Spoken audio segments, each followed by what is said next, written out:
ഒരു variety കുച്ചമ്പറിൻ്റെ recipe ആയിട്ടാണ് ഞാനിന്ന് വന്നിരിക്കുന്നത്. ഇതിലേക്ക് നമുക്ക് വകച്ചെരുവ ചേർത്ത് കൊടുക്കാം.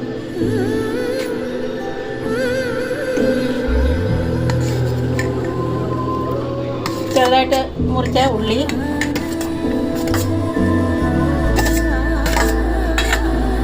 ചെറുതായിട്ട് മുറിച്ച തക്കാളി,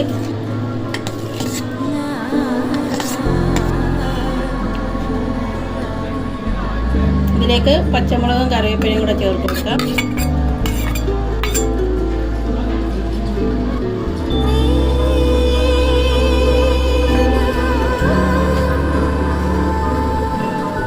ശകലം മല്ലിയിലയും കൂടെ ചേർത്ത് കൊടുക്കാം. നല്ലൊരു ടേസ്റ്റാണ്.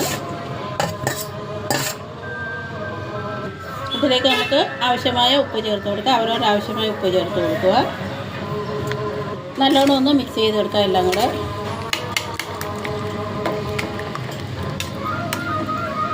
ഒരുപാട് ഇത് കട്ടിയായിട്ടിരിക്കുവാണെങ്കിൽ നമുക്ക് ശകലം വെള്ളം ചേർത്ത് കൊടുക്കാം. ഇനിയും ഇതിൻ്റെ ഒരു രുചി കൂട്ടാൻ നമുക്ക് ശകലം കടും കൂടെ വറുത്ത് ചേർക്കാം. വളരെ നല്ല ടേസ്റ്റാണ്. നിങ്ങളൊന്ന് ചെയ്ത് നോക്കണം.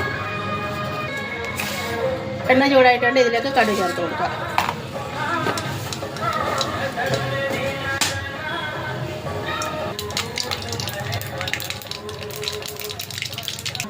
നമുക്ക് ഈ കുച്ചുമ്പറിലേക്ക് ചേർത്ത് കൊടുക്കാം. പച്ച വെളിച്ചെണ്ണയിൽ തന്നെ കടുക് വറുത്തിടണം. അതാണ് ടേസ്റ്റ്. നിങ്ങൾ ഒന്നിങ്ങനെ ഉണ്ടാക്കി നോക്കൂ.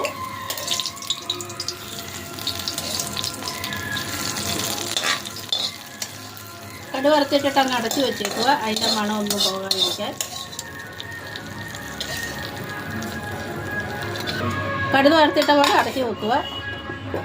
പിന്നെ നമുക്ക് ആവശ്യമുള്ളപ്പോൾ അത് തുറന്നെടുത്ത് യൂസ് ചെയ്യുക. നമുക്കൊന്ന് തുറക്കാം.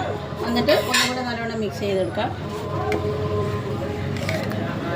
ഇത്രയും ചെയ്തത് ഫ്രിഡ്ജിൽ തന്നെ വെക്കുക. അത് കഴിക്കാൻ നേരം മാത്രം എടുക്കുക.